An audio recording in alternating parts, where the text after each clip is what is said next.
Bonjour à tous et bienvenue dans Bref de comics numéro 4.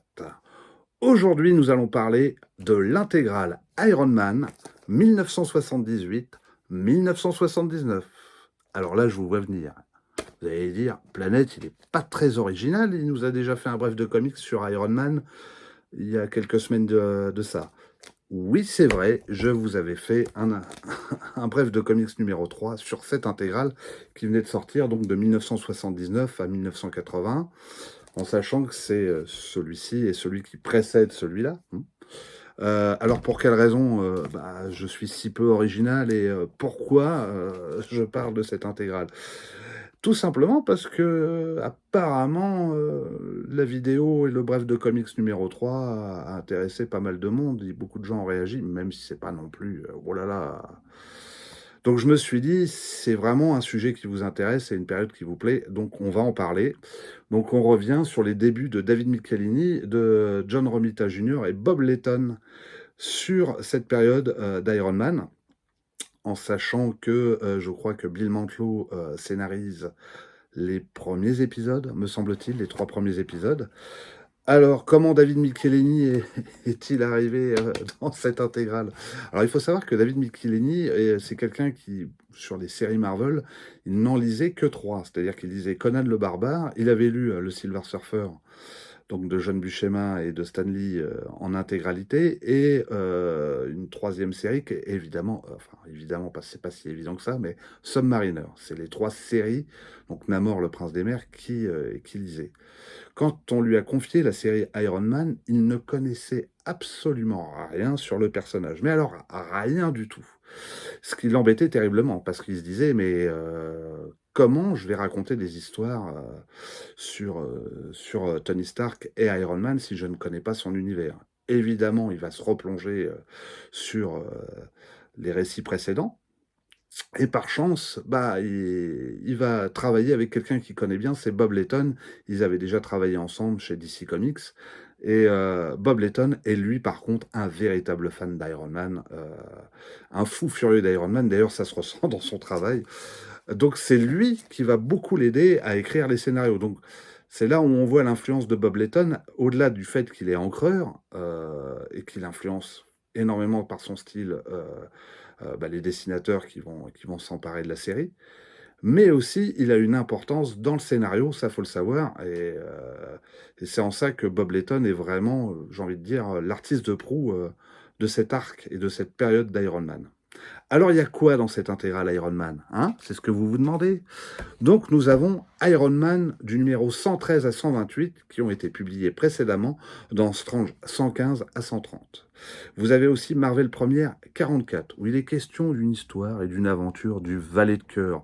Alors bon, l'histoire en elle-même est plus qu'anecdotique, puisque vous l'ignorez sans doute, mais le Valet de Cœur est un héros qui a été précédemment dans l'intégrale précédent, donc de 78 à 79, a été le partenaire de Iron Man pendant un temps. D'où l'explication de ce Marvel Première. Donc le Marvel Première 44 a été publié en France dans Strange 121. Et puis, voilà, qu'est-ce que je peux vous dire de plus, si ce n'est que nous avons l'arrivée de John Romita Jr. au dessin, qu'on a affaire à un arc sur ces intégrales-là où on commence par la licorne. On va enchaîner donc la licorne, qui est un vilain que j'adore, qui est un personnage qui a beaucoup de problèmes et qui est manipulé aussi par l'autre. Donc si vous avez vu ma vidéo sur cette intégrale, vous savez qui est l'autre. Donc je vous renvoie à cette vidéo-là.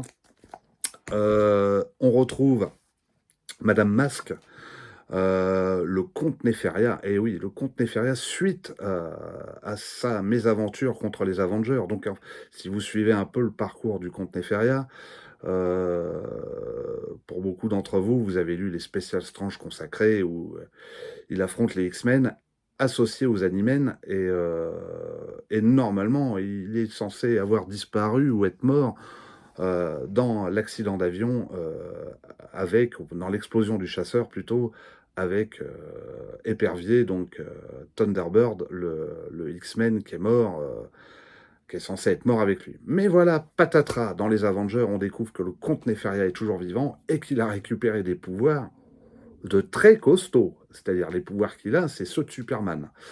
Et il va déchirer grave les Avengers, ça, je vous en parlerai très rapidement à la fin. Et enfin, bah, suite à cette aventure, il finit très grabataire et dans un fauteuil roulant où il n'a qu'une idée en tête, se venger de Tony Stark, associé aux Animen. Par la suite, nous retrouvons un super-héros que vous connaissez, le premier super-héros Marvel, à savoir Namor ou Submariner, qui va être en conflit avec la Roxxon sur une histoire d'île, où Iron Man et Namor vont s'associer pour affronter la Roxxon. Enfin, il y a un épisode dessiné par Carmine Infantino et toujours ancré par Bob Layton, et merveilleusement ancré par Bob Layton, où on retrace encore les origines de Iron Man. Donc c'est quand même quelque chose d'assez récurrent dans les intégrales. Sur les autres vilains, eh ben, nous avons l'arrivée de Justin Hammer. Justin Hammer pour la première fois. Donc cette fois-ci, Iron Man va avoir vraiment des difficultés face à cet adversaire, car Justin Hammer a trouvé le moyen de prendre le contrôle de l'armure d'Iron Man. Et il va l'utiliser pour tuer et assassiner un ambassadeur à l'ONU pour faire accuser Iron Man d'être le criminel. Et évidemment, dans l'esprit de Justin Hammer, en se débarrassant du garde du corps, Tony Stark devient une cible vulnérable. Cette aventure va les amener jusqu'à Monaco. Et là, nous allons découvrir une batterie de vilains que l'homme au fouet, le fondeur, Blizzard, Porc-Épic, le Scarabée, Spymaster, Constrictor, le sorcier des eaux qui est un ennemi de Ghost Rider, Mankiller qui est un ennemi de la première chatte qui est devenu Tigra par la suite, Frogman et deux adversaires dont j'ai oublié le nom de Powerman. Donc ça fait du monde. Et enfin, David McElhenney va s'intéresser à l'alcoolémie de Tony Stark. Effectivement, le tandem Layton-McElhenney vont plus s'intéresser à Tony Stark et trouver justement des faiblesses ou des failles. Comme le personnage présentait déjà un alcool mondain, ils se sont dit qu'on pouvait le faire plonger dans l'alcool, et ce qui va faire un récit époustouflant concernant cet arc. Voilà sur ce que je peux vous dire sur cette intégrale. Maintenant, j'imagine que certains d'entre vous rêvent de voir les dessins. Alors, nous allons voir les dessins de l'intégrale en question pour vous donner envie. Alors, j'ai pas parlé d'Arsenal, qui est en fait un robot gigantesque. Donc, vous allez voir, il y a une histoire dans le QG des Avengers avec ce méchant. Je vais essayer de vous le faire voir très rapidement. On le voit ici. La suite de ce récit, puisque effectivement, pour ceux qui l'ont lu dans Strange à l'époque, ils sont restés un petit peu sur leur faim en se disant, mais attendez, on n'en a pas fini avec ce vilain. Il a quand même foutu une branlée à tous les Avengers, à la licorne en plus. Et on nous dit pas ce qui se passe par la suite. Bon, il faut savoir que ça rebondira dans un annual Avenger numéro 9, mais je vous en parlerai à la fin. Les débuts, non, c'est Dan Green, donc ce n'est pas encore, voilà, John Romita. Voilà, les débuts de John Romita Junior avec les Animan, donc ils sont plus habitués à être ennemis de Daredevil. C'est amusant d'ailleurs parce que je trouve que dans cette intégrale, il y a pas mal de vilains qui sont pas vraiment des vilains d'Iron Man, mais voilà. Le Spymaster, effectivement, je ne l'ai pas cité, mais il y a une aventure avec lui. Donc ça, c'est un vilain très récurrent, j'ai envie de dire, d'Iron Man. Enfin, un épisode dessiné par John Byrne aussi, où il faut savoir qu'il y a aussi une sous-intrigue avec le Shield qui veut s'emparer de l'entreprise de Tony Stark, donc de Stark Industries. On va découvrir qu'il y a des traîtres au sein du Shield aussi. Ça, c'est un double épisode que j'ai vraiment adoré à lire à l'époque, que je prends toujours du plaisir d'ailleurs à revoir. En plus, les dessins de John Byrne. C'est assez simple, il n'y a rien de... J'ai envie de dire, il n'y a rien de vraiment extraordinaire. Il n'y a pas de super vilain incroyable, mais on est dans un vrai récit d'espionnage et ça m'a plutôt plu. Donc Iron Man qui sort de l'avion suite à un accrochage avec Namor qui a fait péter un char d'assaut. Voilà, j'essaie d'un peu d'avancer. Voilà. On va avancer sur les épisodes qui tout l'arc qui concerne avec ce dessin d'Iron Man, mais qui est vraiment, vraiment fantastique, que voilà, hein, je conseille à tout le monde. C'est où il va affronter pour la première fois Justin Hammer, et les épisodes où il affronte le Blizzard, comme vous pouvez le voir ici, l'homme au fouet, le fondeur, enfin bref, il y a une vraie batterie de vilains qui vont s'enchaîner tous tour à tour. Et puis ce fameux assassinat qui a marqué les esprits à l'époque, quoi, de l'ambassadeur, et qui va mettre Tony Stark dans une sacrée panade. Voilà, superbe dessin aussi, celui-là. Donc, Tony Stark qui va s'entraîner aux arts martiaux avec Captain America, parce que à défaut de ne plus avoir de garde du corps, bah, il faut bien que quelqu'un s'occupe de lui. Et puis son séjour à Monaco, cette affiche et cette couverture classique, là vous avez les hommes de Justin Hammer, hein, donc, qui vont attaquer Rhodey et Tony Stark. Vraiment des super épisodes. Là, Tony Stark est plus amené à utiliser des astuces, parce que ce qui est vraiment intéressant aussi dans ce récit, c'est que Tony Stark se retrouve sans son armure.